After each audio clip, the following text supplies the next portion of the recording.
Today, I'll walk you through payments when reconciling in Xero, even if you're a total beginner or just need a quick refresher.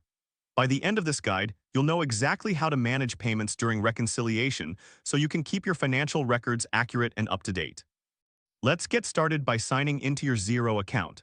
Once you're in, you'll find yourself on the dashboard.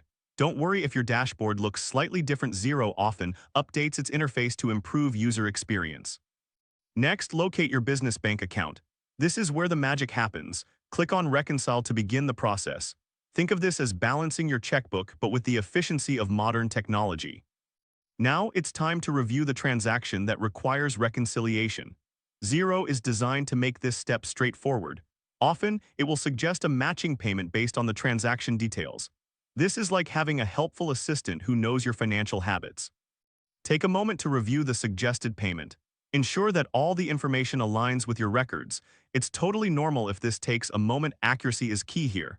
If everything checks out, select the payment. With the payment selected, you can now complete the reconciliation process.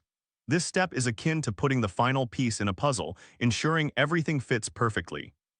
Once reconciled, Xero will update your account and remove the transaction from the reconciliation list. This is your confirmation that the process was successful and your records are now in order. That's how payments are handled when reconciling in Xero. By following these steps, you can efficiently manage your financial transactions, ensuring your accounts are always accurate. If this helped you out, please give the video a thumbs up. If you run into any snags, leave a comment below. Subscribe for more actionable guides. Thanks for watching.